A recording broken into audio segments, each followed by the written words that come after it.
co-host, Mr. Stratton Brown, aka Strat Daddy. Um, Over the years, we've scaled two different companies to seven figures using virtual assistants. We have a seven-figure real estate portfolio of self-storage and creative finance deals. And our goal, as always, to bring on the best operators, best entrepreneurs we know, and have you implement whatever they talk about. Because Matthew is one of the best entrepreneurs in the country in the real estate space, the biggest in Pittsburgh, and so it's going to be awesome. We have our other co-host, Mr. Dean Rogers, Captain America. We don't have the master of the hair, Jason Pritchard, here today. What's up, guys? Dean Rogers, your other co-host. You guys might know, transition from the NFL to corporate to then real estate. Been investing for over a decade now in Central California, done over 600 deals, rental portfolio of almost $10 million, taking down a handful more rentals this month. So getting close to that 10. Coaching students on how to get started with wholesaling and get their real estate investing business going. You guys can always connect with me at deanrogers.com. Then we have our awesome guest today, Mr. Matthew Simmons, the salt of the earth. I met him at the notorious Rafael Vargas event when I first got started. And we just kept in contact. I didn't realize it'd been 3 years since I've texted him. Last text I sent him was happy birthday. But again, a great human, great man. Matt, give us a quick intro, 30,000-foot view about you, and then we're going to ask you a bunch of questions. Yeah, thanks for having me. So like you said, I'm here in Pittsburgh. I've been at this, I guess it's coming up 4 or 5 years now. I got a really quick start. I had sold a health club that I owned for 16 years and then started a bathroom remodeling company, and I sold that. And we were doing like senior bathtub remodeling, walk-in tubs, walk-in showers, like one-day bathroom remodeling. So I sold that and was kind of looking for something to do. I was watching YouTube. I'm sure you guys know who Max Maxwell is, but he was my guy back in the day. I was watching his vlogs, and this is when he was first getting started, and he was talking about deals more so than politics and some of the other stuff we're getting into now. But I was a huge fan and learned a ton from him. And so I was like, well, shit, I mean, this kind of suits my personality. It's sales, it's marketing. And I was, I was doing some in-home sales through my business. So jumped into it really quick. I mean, I started direct mail in January and in March. So when when I started getting calls, the deals closed in March. We did $100,000 in March, just a one-man show, and went on to do $1 million that first year. And kind of the rest is history. Now we've built up a team and we have a real business, but just started off as a one-man show, but got a really hot start. I had money to spend, and I was a good closer in the house. So I had a lot of advantages kind of coming into this thing. Yeah, I want to talk about the 16 years of entrepreneurship before that. Really, I think, probably set you up for the amount of success because you already had all the tools in the tool belt. It just had to pivot them. I did. It's interesting that there was a period for about 1 year before I started marketing for wholesaling that completely changed my life. Honestly, the 16 years leading up to me dropping that marketing, I was kind of a joke. I was successful despite myself. On the outside, I think people viewed me as being very successful because I owned a gym. I had the cars. I had what people would probably perceive to be a pretty cool life. But honestly, I knew I was underachieving. I knew I was leaving a lot in the gas tank. I wasn't proud of myself as a father, as a man, as a son, as a brother, as a friend. There was a lot I was leaving to be desired. And so when I sold the bathroom remodeling company, I was trying to decide what I wanted to do. People kept putting me out of business, essentially. I sold both of those businesses. And my wife was like, why don't you take some time and really think about what you want to do? I hadn't read a book at that point. I was old, I was in my mid-40s. I hadn't read a book at that point since I dropped out of college. And I was like, you know what? Let me try to read something and see if I can find a path to some peace that way. So, of course, I read Rich Dad, Poor Dad, and I was like, oh, okay, this is kind of something interesting, which took me down this path of 12 months straight of working on nothing but personal development. Literally in my mid-40s, I was in a position where financially I could do it. And we're talking podcasts, books, you name it, masterminds. I poured myself into personal development. And when that 12 months was up, it was January. It was December, excuse me. I saw that video from Max Maxwell, which is when I identified real estate is definitely my thing, and specifically wholesaling. And January 1, when I dropped the mail, dude, I was already on my way. I think so many of these young men and women are trying to figure themselves out and get their shit together simultaneously to trying to launch their first business. And you guys know how brutal it is. If you're a mess and you're going to start cold calling, you're going to start door knocking, like the chances of you being able to hold it together through all of the pain that you're about to go through are slim to none. I was so poised and ready for success by the time that first mail hit that I had a huge advantage over everyone else. What was the best piece of personal development that you went over? Like what author? I love Bob Proctor, and like I love old school Ed Milet. So like, what was like your best one that you liked the most and resonated the most with you? Yeah, I would say Ed Milet for sure. But you know what it was for me? It was less real estate stuff. Ed Milet was good, but what's the Hal Elrod? What's the morning book? The Miracle Morning. So the Miracle Morning for me, dude, I was because I had the gym and I had employees, I was the kind of guy that would like legit, I would go out, do my thing, whatever. Or even if I didn't, I would get up at 10, throw some sweats on, go to the gym, go literally like, I don't know what I was getting my car washed, just goofy shit. And I really didn't have any direction. And when I read that book, I started getting up at 5 o'clock, which I now get up at 4 o'clock. And I've done that hundreds of days in a row through COVID, through surgeries, through broken ribs, you name it. I get up, but that completely changed my life. I hear people talk about this morning routine stuff all the time. And I think a lot of it is played out, honestly. But for me, someone who needed direction, for me, getting up early in the morning completely changed my life. Not only just because I gained a lot of time back before my son was up, but it just really was like the rudder of my day. It kind of got me in a really good headspace. So between the morning meditation and the working out and the reading something positive, these were things for me at the time that were like life-changing. Now I feel like it's pretty commonplace. Like back then, I didn't know a whole lot of people that were getting up at 4 o'clock and doing all of these things. But if you're not currently getting up early, it's not the same. I've mentored some young men and they'll say, well, yeah, but dude, you're in bed by 10 o'clock. I'm staying up grinding till 12. It's not the same. It's just not. There is something about getting up early before the rest of the world is up and getting a start to your day and setting yourself up on a positive vibe before your children wake up. I can tell you right now, I can go to bed at 10 o'clock and get up at 4 a.m. on my terms and feel like $1 million. But if I go to bed at 10 o'clock and I'm awoken at 6 a.m. by a screaming baby, dude, I'm a disaster. It's just not the same. So you've got to be selfish and you've got to wake up on your own terms. So for me at this point, personal development, that sort of stuff, that is a revenue generating activity for me. It's not something I'm doing in between other things that I may do. No, this is actually a huge focus for me. And I think that's been a big part of my success. I feel like in the morning, if I don't wake up early, I feel like a piece of shit and it gives me really big anxiety because I'm reacting is the big thing. And that book talks about that. Yep. Instead of like, hey, this is all planned. I'm good to go.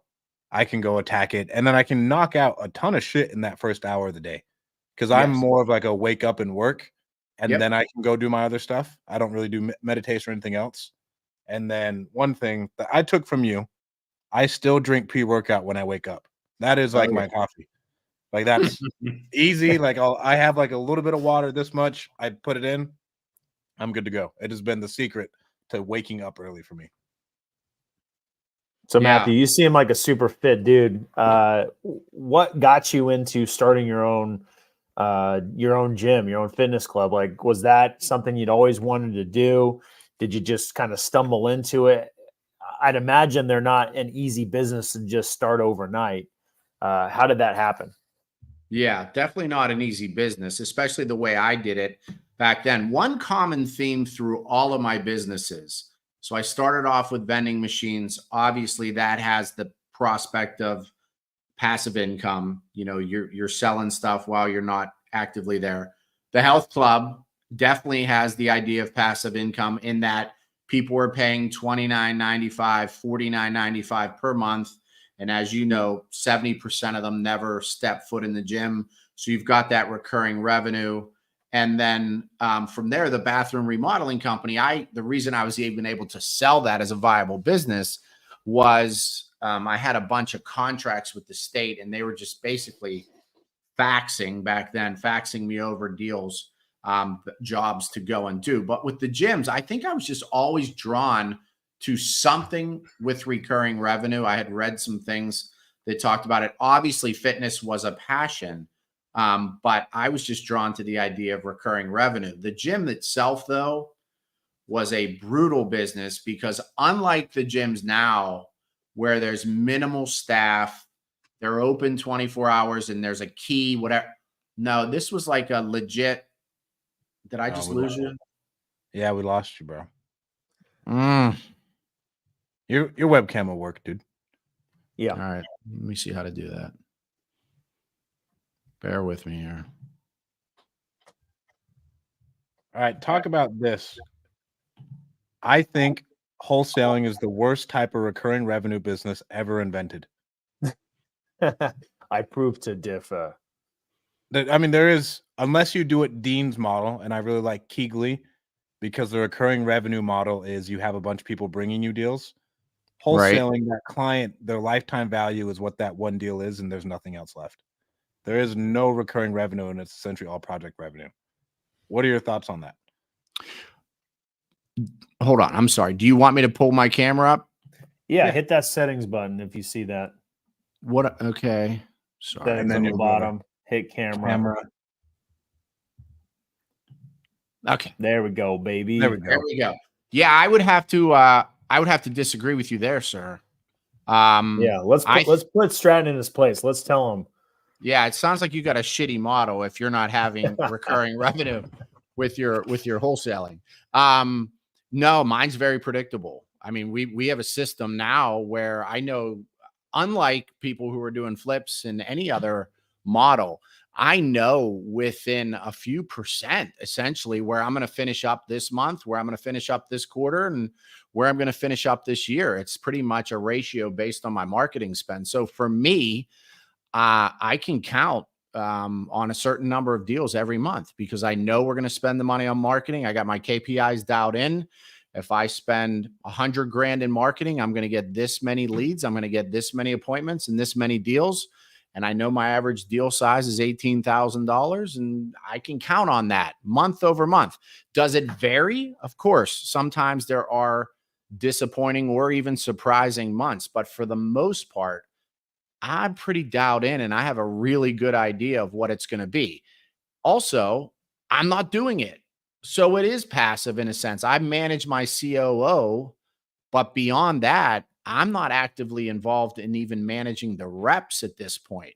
So it's pretty passive. It has allowed me to go on and start some other businesses and focus on my portfolio and do some other stuff. What's your reasoning, Dean? Why it is passive? Why it's not the worst passive? All the same reasons Matthew said. I mean, I didn't say passive. I mean, it's a passive business. But it is contracts. true in that you need to have the next deal to continue feeding your business. But that's not different than many other businesses too. Yeah, sure. A gym, you have a reoccurring subscription model, other things like that. But look, the paydays can be significantly higher. One client transaction deal that I have, our average deal size was $30,000 last year. How many subscriptions do you need to have to your gym to equal that? Yeah. But yeah, predictably, we know that we're going to have 10 plus deals every single month because we continued to do it for the past 3 years. And March had our biggest month ever of 22 deals under contract. And that just came down to better training. I sat down at the beginning of March and realized as a leader I needed to do a better job, and as a result we got better results.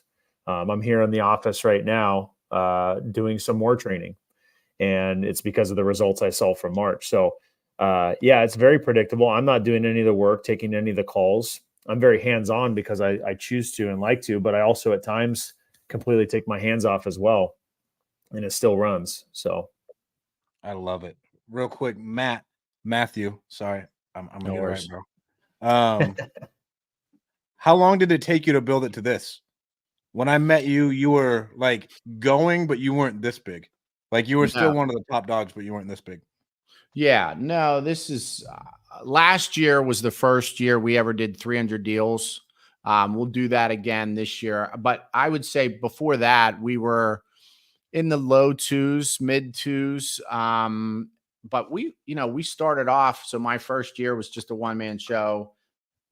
We did about 100 deals. And then from there, we just gradually built it up. So I'd say from day one until now, we're probably looking at about 4 years, 4.5 years. And it could have been quicker. I was a little hesitant to, pour gasoline on the fire in terms of marketing and hiring because my profit margins, frankly, were so good. I just, I still see that to this day. I mean, my margins are really good at the size I'm at. And if I wanted to scale, that's going to mean shrinking profit margins for me. And unless it nets a significant amount more, I don't necessarily want to do that. So I don't want to say content because I firmly believe if you take your foot off the gas and you're drifting, you're only going downhill. But I'm also not in a growth mode where I need to do more. I think if we can go deeper where we're at, focus on bigger spreads and higher closing percentage, I think we're good. Well, and I think if you do commit to going bigger, you have to commit to 2 years of significantly lower profit margins to hit where you want to be. And it Makes sense. it's going to be a lot more people, in my opinion, like to get there. And is it really worth it? From what I've seen. Yeah. Where did you find your COO? He was actually a friend from the gym, and he owned a construction company. He owned a property management company, and he had a rental portfolio. And crazy enough, he's a Carnegie Mellon guy, played football there. And we were just chatting the one day, and I said, dude, you know what I need for a COO? I need someone like you. If you ever meet anyone like yourself that's not already an entrepreneur, that's not already got a portfolio, that's not got a property management company and a construction division, do you know anybody else like you? And crazy, the next day he called my wife and I, and he was like, I've been thinking about what you said, and I feel like I'm limited on how long it's going to take me to build my portfolio because I don't have any deal flow like you have. So if you can help me build my portfolio, I'd like to come on board and be the COO of all of it. So the Fifth Avenue Property Group, which is my company, the construction division, which he had already built, and the property management. So now we have all three in-house, and it's been a godsend. What? So what's your agreement? Does he get to cherry pick deals to build the portfolio? Not cherry pick. Any deals that come through my pipeline, through Fifth Avenue Property Group. So if somebody brings me some kind of referral or something outside of the company, that doesn't count, which I bought a few multifamily that way just through relationships. But anything that comes through the company, we partner on 50-50. And so he's got to front some money at times. He's got to, obviously he's doing the property management at cost. He's doing the construction at a very reasonable rate. But yeah, I mean, I already had a pretty significant portfolio before he came on board, but anything new that we take down that comes by way of Fifth Avenue Property Group, we partner with him on 50-50. I love that. Wow. Yeah, How it's did a win-win. How long did you know him? Because for me, that's such a big step. Building a portfolio with someone is a huge commitment. Yeah. No, I mean, this is someone I trust explicitly. I had known him for many years, and we are very much simpatico in terms of mindset, ethics, morals, and all the important stuff that go into whether or not you would want to Mhm. partner with somebody. We were definitely on the same page there. And I will tell you, my wife and I, we had this conversation, and we looked at, essentially how much we would be giving away in terms of a portfolio. And this is probably not a common opinion from most of your guests, but personally, I like rentals. I got a shit ton of them, but they drain your business and Oh they yeah. can really sap your cash flow. And so for me, I basically said, okay, if this dude's going to get us to several $1,000,000 a year profit on the wholesaling side, I'm good. Give him 50% of the rentals. I'm not going to lose any sleep over that because I'm going to bank so much cash that I'll be in a good position regardless. So he's been able to grow my business immensely. And it's been a small price to pay to share those rentals with him because now he's got skin in the game and it's unlikely he's going to go anywhere. Right. Mhm. That's huge. God, I had a question that was right on the tip of my tongue. I was excited to ask. Why don't you All right, go, I'll Strat? go. So like, and that is a really, really big thing to go over in the wholesaling space. And like you're buying rentals. I was in a mastermind earlier today, and they were talking about, yeah, you can go buy all the rentals in the world, bro, but you need influxes of cash You need the for that cash. rental portfolio. Like you Yep. have to. It is not what everybody sells it is. Shit Now, happens every day, bro, and you're gonna have to throw in cash. Especially there the was, more you have. yeah, there was literally a time. I mean, I was on Steve Trang's podcast several years ago, and there was a time where I said, all I need, I was getting $300. I thought I was getting $300 net cash flow per door. Now, Pittsburgh rents are relatively low, medium home prices relatively low. But I had looked at it and said, I'm getting about $300 average cash flow per door. So my goal is to work this wholesaling thing until I get 150 units, which will be 50 grand passive per month. And then I'm probably not going to wholesale anymore. I'm just going to continue to build my portfolio and just live a relatively simple life with my children.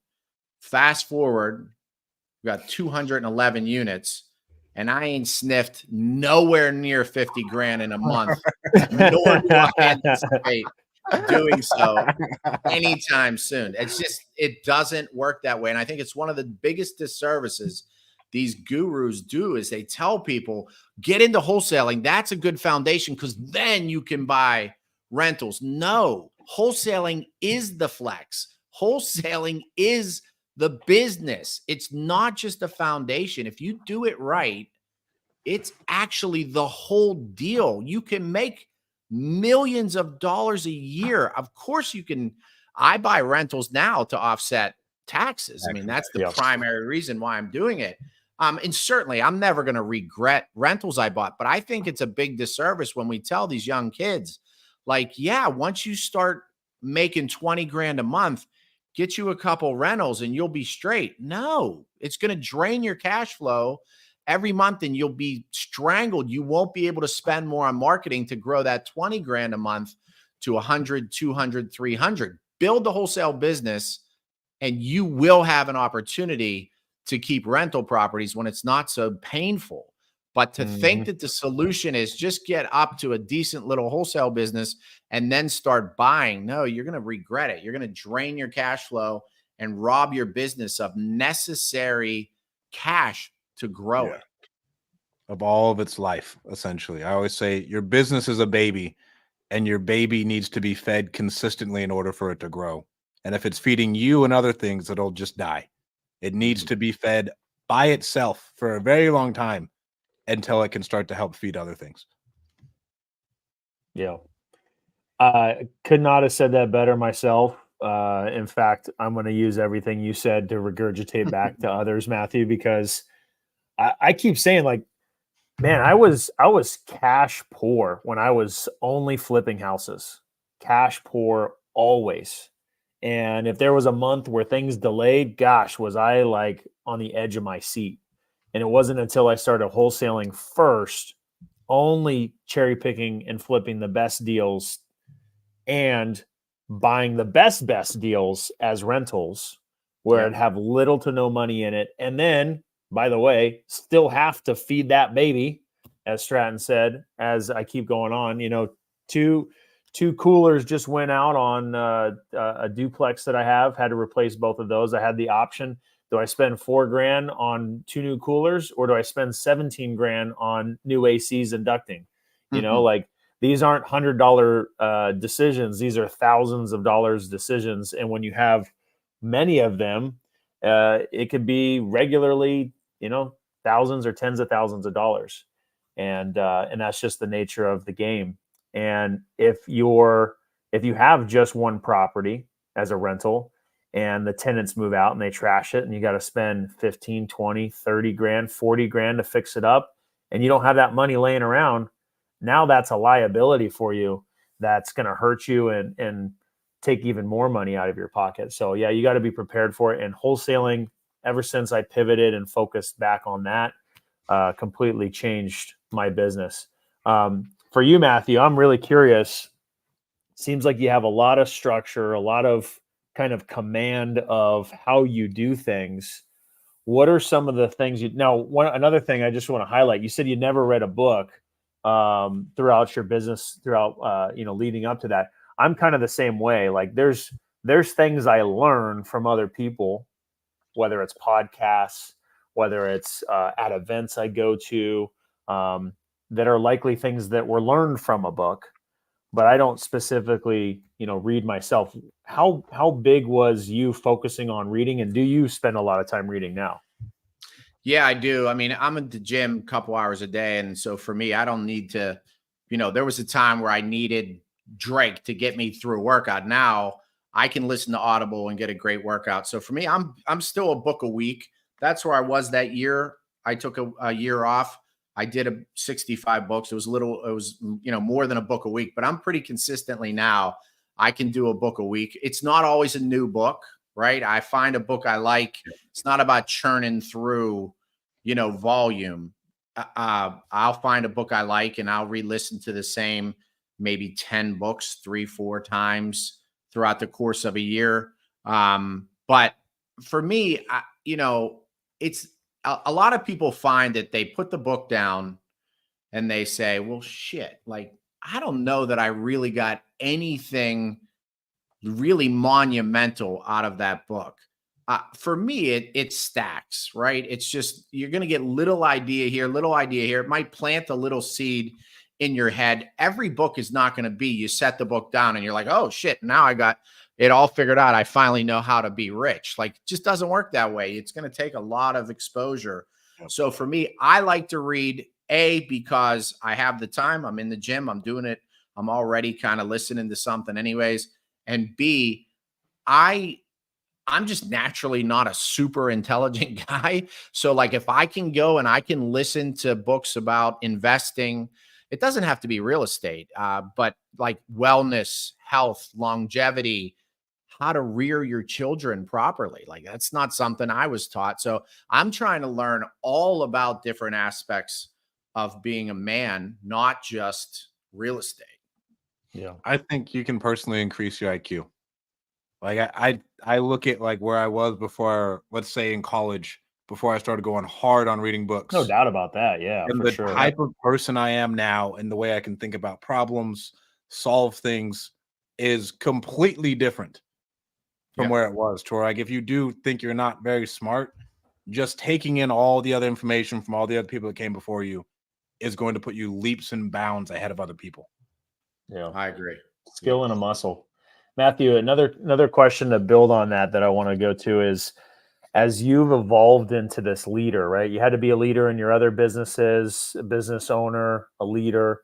What are some of the things that you do as a leader now that you think works? Whether it was learned from your prior businesses, learned through the books that you've been reading, the personal development you're doing. What are some of the core foundational things you do as a leader to lead your company now? Yeah, great question. I mean, a lot of it is lead by example, right?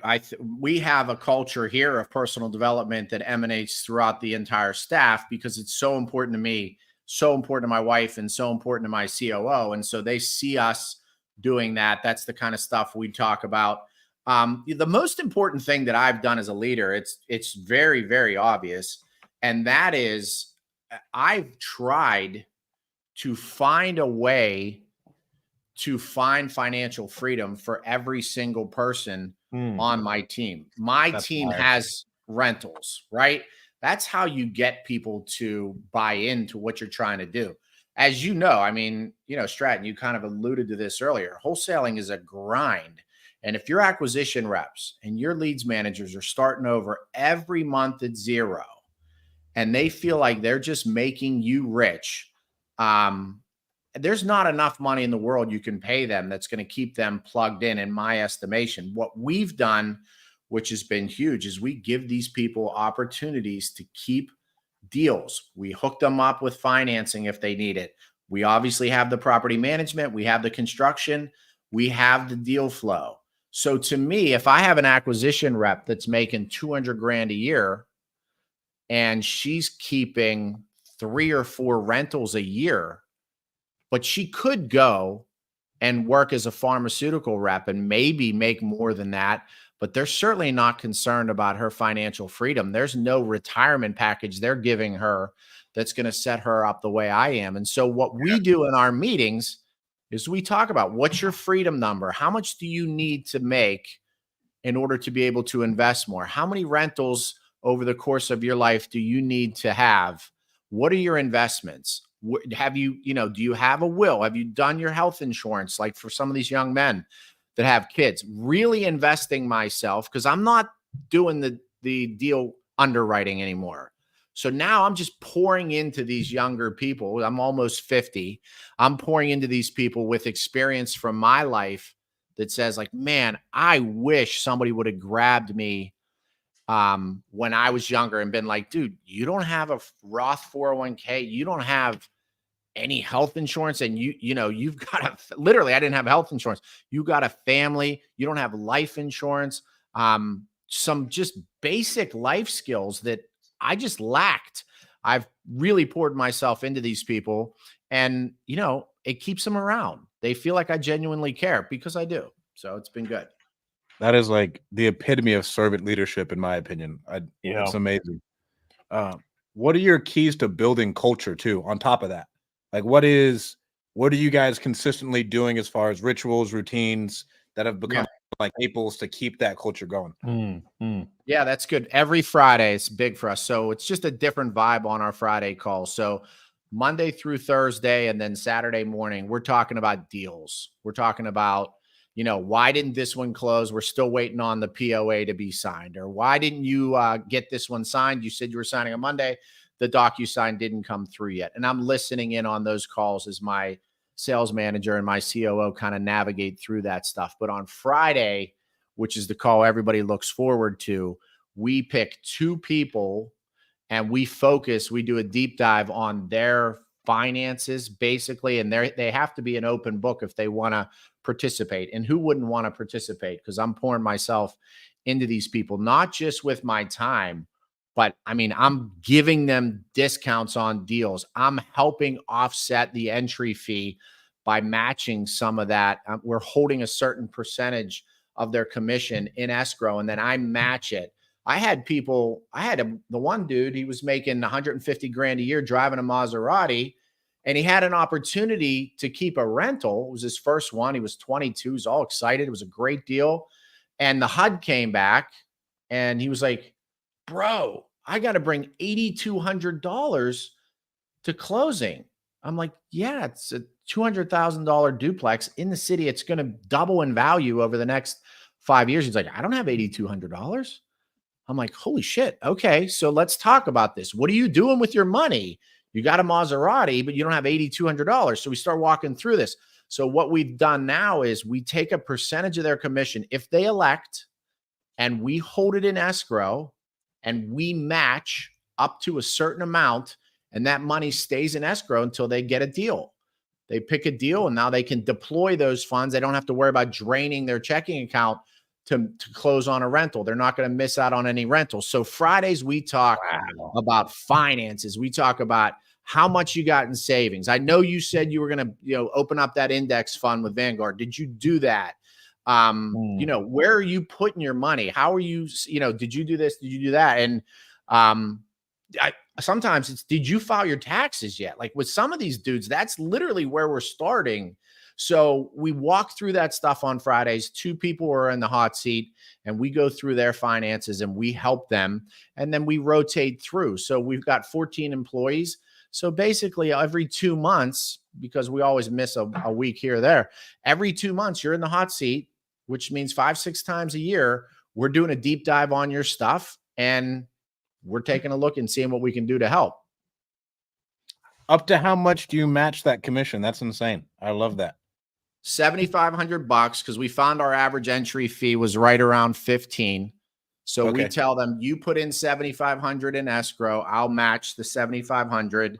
And so most of them all have at least 15. Some of them continue to put it in without the match, but most of them all have at least 15 in their escrow ready for their next deal. They're making a lot of money, so they can bank that money in escrow pretty quick. What's your what do you pay your sales reps for commission?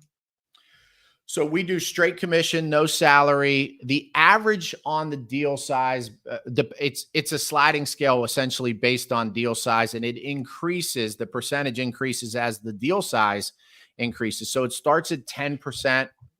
So if we do a deal for 10 grand, you're getting $1,000, meaning we got it under contract for 50, we sell it for 60. Now it gets complicated, right? With novations and all this. It used to be off market, like it was straight up. We got it for 50, we sold it for 60. You're getting $1,000 on that deal. Now you get it for 50, you sell it for 60. That might actually be a $7,500 profit. So, but you start at 10%, and then this sliding scale goes up. And I don't know the numbers off the top of my head, but let's say from 10 grand to 15 grand, it's 12%, 15 grand to 20, and all the way up to where you get to a 6-figure deal, you're keeping 20%, which, happens once a quarter for somebody. They're making 20 grand. And that's it. And that typically works itself out to, depending on the rep, anywhere from 150 to, I think my best rep will do she'll do high 200s this year. So it's a good salary, or it's a good pay, plus they're keeping rentals. So these folks are pretty plugged in. Do they have a sliding scale as far as deal flow as well, like number of deals they're putting through? What do you mean by sliding scale? Like, hey, you know what? You just did 20 deals yourself this month. Your commission is bumped up 5 basis points or whatever. No, they do get a bonus if they have, what is it? If they have, my wife would know better, but I want to say if they have 10 or more deals close in a month, they get an extra couple points. And then my sales manager's getting a 2% kicker on everything that closes beyond hers. With your sales manager, what does her incentive program look like? So she gets the same commission as everyone else. I'm not of the mind where I have a sales manager that's not actively going on appointments. I mean, I get that model, and maybe I'll graduate to that at some point and have that sales manager also overseeing dispo. But right now, my sales manager is actively going on 10 to 15 appointments per week. So she gets the same commission as everyone else, but then she gets a 2% kicker on everything that the other reps lock up. And are all of your appointments belly to belly? Not all of them. That's the goal. We do phone appointments for people who aren't willing to have us come out for one reason or another. But we're able to convert about 40% of phone. So if the leads manager can't get in person, they schedule phone. But we find that once the acquisition rep gets on, they're able to convert 40% of those phone appointments to an in-person. So we're really trying to get everything to in-person. Have you split tested like your belly to belly versus trying to do it on the phone to, like, it's a no-brainer. If we go out there, it just makes way more sense financially. I can only tell you that we've probably only, because we're not trained in it, frankly, we've probably only closed about 10 deals over the phone in the life of the company. It's just not Wow. what we do. So Wow. we're getting in the car and going. Now it's Pittsburgh. Everything's close. There's no traffic. And these people were, they want to sit across from you and have an iced tea and shake your hand. And it's just, that's the vibe here. And it serves us well against virtual guys and gals that are calling in, whatever. We'll say, don't do that. Anybody who's not willing to come out to your house and shake your hand, do not want to sign a contract with. So it's worked out well for us. There's definitely times I talk to guys like Nick Perry and others, and I'm jealous of that model over the phone. It's just not what I've ever done. Yeah. We do most of our deals over the phone, even though our team is local. So we may end up going out to get some pictures or one thing or another, but a large majority of our deals are done over the phone and oftentimes not seeing them in person. And, we do lean on our credibility from the different marketing strategies that we do, from the reviews that we have online. I mean, we just this week got our 100th review on Google reviews, and we have Better Business Bureau reviews, all those kind of things. So we lean really heavily on the credibility, and we're just kind of used to it, but there's no doubt there's value to the belly to belly in person. And some people require that, that's what they expect and want. And won't do it otherwise. We just had a deal that we got under contract this week where the seller wanted us to show up with a proof of funds and another cover letter that said that we had a proof of funds attached, and we had to have all the owners sign that saying that this is a real proof of funds. And it was, it's just, they were really skeptical. But that's what we had to do to overcome the obstacle. Matthew, are you guys what's your uniform like? And then how long are these appointments taking? Because if someone's running, that's a lot of appointments in a day. I wouldn't want to rush through that sales process with that person. That's what would freak me out about back-to-back belly-to-belly appointments, is that you could let it bleed really, really fast if a grandma starts talking. Sure. When you say uniform, you mean legit? What kind of clothes are these people wearing? Yeah, what type? When you're going into someone's house, what do they look like? Do you care about their cars? Are you like, hey, your car has to be clean? Because all these things matter as we're getting to the face of the customer. Yeah, for sure. Their cars definitely have to be clean. That's something we talk about a lot. And we provide them with 5 APG. That's the name of my company, Fifth Avenue Property Group. We provide them with the top. So you're either getting a quarter zip, you're getting a golf shirt. The girls have quarter zips. They have long sleeve. They have button down shirts. They have female golf shirts. So we're providing them with the top, and it's just simple black shirt with our logo on it and sensible pants. We don't overanalyze it because, frankly, I've tried it all. When I was going into people's houses, my first inclination was, all right, so I'm looking at the competition here, and they're a bunch of gangsters. Honestly, they're trying to be legit, they think they're gangsters. And so I'm going to go in and I'm going to be shirt and tie guy. I'm going to be showing up in dress shoes and I'm going to be that guy. And I find that was not very well received. There was a certain sample of people that respected it, but for most of our customers, that you want to mirror what your customer is like, and most of our customers are not shirt and tie guys. So for me, I think of it as a high-end contractor's coming out to give you a price to build you a super expensive deck. What's that dude going to be wearing? That's kind of what we try to wear. Yeah. Ooh, I like that a lot. All right, I have more questions. What are the new businesses you've been starting? Village Buggy. That's what I'm most excited about. So I don't know what it's like where you all are at. I'm sure there's a lot of sunshine, but here in Pittsburgh, we don't have a ton of sunshine. But where I live in particular is a village called Swickley. It's perfectly flat.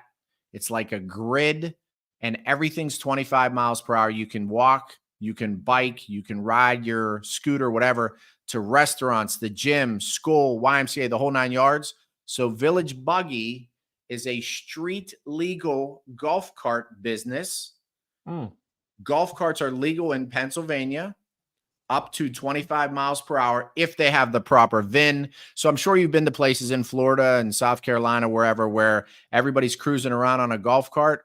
I brought that to Pittsburgh, and we're the first in the Northeast that I know of that's doing it. And it's been super popular. It's been very fun business. So like my wife and I and the kids will jump in the golf cart, go to the store, go to ice cream, drop them off at school, whatever it may be. Super fun business. And it's been something that the community's really taken to because it's unique. No one else is doing that up here. The other businesses aren't nearly as fun, just kind of stuff that actually makes money but isn't as fun. Village Buggy is really what I poured myself into right now because I really enjoy it. Yeah, Dean doesn't like cars so much that it cost him $250,000 in taxes this year because he refused to buy a new car and he only wanted to drive his golf cart. Dude, golf cart life, man. You and I are kindred spirits. Love it. Living the golf cart life, and it's my main driver. I drive it to the gym. I drive it to take my kids to sports, to the park, go grab food. It's a way of life, dude. So I love that you got that in Pittsburgh. You probably roll out the snow tires in the winter or something. So we haven't had a winter yet, but I think some people will. Like I've got some heaters and some enclosures and stuff you can do. So we'll see. Yeah. We'll see where this goes. I love that, dude. No, that's perfect. And I bet you the community does love it. And that's fun. Yeah. Matthew, what's your health protocol? Like, what are you taking? Are you taking NAD? Like, tell me everything you're taking because I know you are a health freak. All of it. Chicken, steroids, yogurt, whatever. I take it all. No, I'm just kidding. Yeah, I mean, so I do take NAD. My wife's got me on a whole panel of vitamins and supplements. She's a retired nurse practitioner. Now she's my CFO, but she was really into that in a previous life. So I take resveratrol. I take NAD. I take a daily vitamin. I take some veggie stuff, obviously. All of the basic stuff. I'm not taking anything too crazy. I'm approaching 50. I'm starting to feel like it might be time to get my testosterone tested. We'll see where that goes. I'm not above jumping on that if I find my levels are really low. But for the most part, for me, man, I've been working out like this since I was 16 years old. So I've got really good rhythm right now. I'm done with the heavy weights. I do a circuit workout. Keeps me really fit. If I can stay 6 feet, 190 pounds for the foreseeable future, I'll be a happy guy. 6 feet, 190. 190 is what you said? Yeah. But when I saw you, you were beefy. Like you fill out your polos, dude. Like you're a beefy one. You're a beefy 190. Yeah, I'm very. I stay very lean year round. That's my diet is very strict. And are you 7 days a week? 7 days a week, but some of them I call like active rest days. Like for me, a day off might be I'm going to go just do a little cardio or whatever, do calves and abs or something. I have to do something. Like there is no just sitting around for me unless I go hard the night before, which I do still indulge in a drink every now and again. Other than that, I got to do something every day. How big's your team right now? What does your team look like? So we have 14 people, 3 acquisition reps, 3 leads managers, COO. My wife and I are CEO and CFO. We have an admin. We have 2 dispo. We have a TC, a couple VAs. We have a great team. I was telling Stratton before you jumped on, we've had everybody on this team for several years now. We got a really good rhythm. I'm super happy with who we have on board. What was it? Do you force your team to read books? I'm a big fan of that, to where like we will go over a book once a week. We do book of the week. We don't force anybody to do it. I think of all of the people on the team, there's only 2 that I would say are kind of lukewarm on it. And frankly, their performance is solid. So it's not something I'm going to push. I tell them I think it's important, but I'm not going to force anybody to do it. So we got our keys to culture, the ideas from the books, improving your IQ. Your commission match, I think, is crazy. What else are you doing as far as like that leadership and culture stuff? I've never heard of anybody doing that. To where I know Jason Lewis does like a kind of like rentals with them, but they only get equity and stuff like that. So the other thing that I do, which I know is unique, is we do what's called a credit system. And that is for every creative deal you bring me that I actually take down. So that's going to be sub to seller finance, whatever it may be, which I'm, as you know, I'm much more discerning now. Although seller finance, I'll jump all over most times. For every creative deal you bring me as an acquisition rep, you get a credit. For every 3 credits you get, you can keep the next creative deal that you get 100% on your own. Wow. So you get me 3 creative deals, you bank 3 credits, you get the 4th creative deal. If you want it, you keep it. And that's another way that's helped them to kind of build their portfolio. Again, getting them to buy into, hey, you're not just doing this for me. Get me these creative deals because that's going to get you one closer to keeping another one. And what's your like marketing stack like? Are you mainly inbound? Yes, we're doing TV, direct mail, PPC, minimal text and cold call, just in-house. Are you still heavy on Audantic? Last time I talked to you, I know you said you got it. You were okay with it. Yep. Audantic consistently gives me a 5 or 6x return on my investment. That's direct mail across the board. Any other data providers? Do you use 80/20 at all? I don't. I've done a lot of research on stacking the two. What you find is you're only getting about 25, 20, whatever % new data. So I haven't been able to pull the trigger on it just yet. At some point, we are going to, if we want to grow, we're going to have to look at another data provider because kind of maxed out on PPC. I could always do more in TV. It's an election year. I'm not in any hurry to do that. So I'm relatively limited unless I'm going to go with a lot of outbound. A new data provider is probably on the horizon for me. Do you think you get a good yield on TV or do you think it's better for branding? Me and Dean talk about this all the time. For me, it's both. I mean, we track it very, very closely. I get the same return on TV essentially as I do on direct mail, 5, 6x return, sometimes more. But then additionally, I think it buoys my direct mail and I think it helps with all of my other marketing channels just for the credibility. Yeah. Do you guys do any flips? If we have to, Dean, we're not trying to. I mean, we'll do maybe one a month. For us, a flip is more of a cleanup and list. You know, we're not really doing HGTV style full renovations. We're doing carpet and paint, kind of a wholesale and throwing them back on the market. But for me, we went through that phase. You know, we were up to, 8 to 10 wholesales a month, and that just became a logistic nightmare. So for us, we're looking to get in and out. Yep. Are you doing a lot of novations? I know that's a big part of everybody just to add a lot more revenue to the pipeline.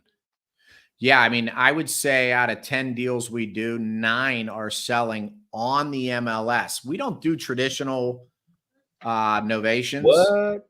Yeah, we don't do traditional novations in a sense. We're not necessarily doing all the paperwork that a novation does, but every single one of our sellers is signing listing agreements that give us the right to put their property on the MLS. So we're essentially wholesaling on the MLS. What does that look logistically like? Are you listing it and then you're working through agents to get that thing sold? You're having the seller sign related documents for that, or do you then pull it back off market and handle it like you would an off market deal? No, we have in-house agents that we use to list them, and then we're working with buyer's agents. But it's just like a listing. It's no different other than we have an equitable interest in the property and we're receiving our fee on the HUD. And you're doing showings and all of that? All of it. So you're going into the house and you're saying, listen, I know you reached out because you want to sell to a cash buyer and we're your people. No one buys more properties than we do. I can give you 50 grand cash and you're going to be able to close in 30 days. But just based on our conversation and taking a look at your house, Mr. Seller, frankly, you've done a great job with this place. I think this is more suited for a family to move right in.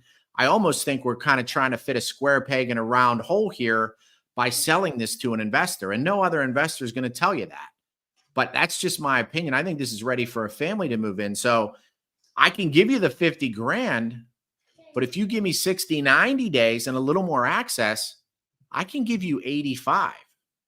I'm not going to be the end buyer. We're going to find a family that wants to actually move in here. You're not going to pay any realtor fees. You're not going to have to worry about any response to inspection. We take all of that off of the plate for you. So it's still an as-is sale. It's still super simple. Nothing changes for you other than a little bit of time and access and a lot more money. So you tell me, I don't want to insult you with that $50,000 offer because I see what you could get here. And frankly, anybody else would just lock this up as low as they could. I think you can get a lot more money if you can give me a little time and access. 9 out of 10 people are like, I'll take the 85. And we put it on the MLS for 115, 120, pay a bunch of bullshit, and we net between 18 and 22, 23. Mm-hmm. Oh, that's not so. You guys don't do really any cash deals anymore. A lot of the buyers are cash. They're just on the MLS. We Yep. still sell to a lot of investors on the MLS. Wow. But yeah, we definitely do some finance deals as well. But no, and so you have no dispo department essentially. It's just an in-house agent. No, we do them both simultaneously. That's how I know it's working. Simultaneously, it's going on and off market. And, we even price it lower, Stratton, off market. So we'll say, if you want to buy this off market, we'll send it to our list, 10,000 buyers. It's 50 grand. We'll list it on the MLS because all the extra fees for 62. It still sells on the MLS for more, 9 out of 10 times. That's interesting. Wow. Matt, do you have anything else you'd like to leave the people with? Dean, do you have any other questions, bro? I got a bunch more I could think of, but they'd be all just ones that I want to pick apart based on some of the stuff he said. Yeah. I mean, I don't know. For me, man, I think I've just gotten to a point here as I've gotten older, where I just really recognize that I needed to pump my brakes. Like that was one of the major reasons why I hired the COO, and I've kind of made a decision to grow responsibly, not just haphazardly. We could throw 200 grand into marketing next month and I'm sure grow our company at a pretty rapid rate. But for me, I've gotten to a point here where I really value my time at home with my wife and kids. And you just got to remember why you're doing this. I think so often as entrepreneurs, we get hung up in the grind, in the hustle, and we lose focus on what's really important and why we're really doing this. I came to a realization this was hard for me. When I met you, Stratton, I would have told you I'm going to be the next Grant fucking Cardone. I'm going to change the skyline, bro. I'm going ham. I'm going to have thousands of rentals. I'm going to have no, that ain't me. Like I've come to a realization that it's okay to not have that as a goal. Like I'm looking for, people say like, I don't know how anybody could ever retire. No, I could. I mean, I could wrap my head around that. Like, I don't need to be that guy anymore. If I get to a point where I feel like I can just hang with my family, I could be content every day hanging with my family. And so that was hard for me because I had built so much of my identity around entrepreneur grind. I'm about to be a king. I'm building an empire. And then I'm like, well, wait a minute. Like for who? Who am I doing that for? Like I got everything I want right here. And it doesn't mean I don't have ambition. It doesn't mean I don't want more. It just means it no longer defines me. Bro, I love it. Thank you so much for coming on, Matthew. You've been an awesome guest. For those of you guys, you should go back and listen to this 10 times as far as like business building, scale, culture.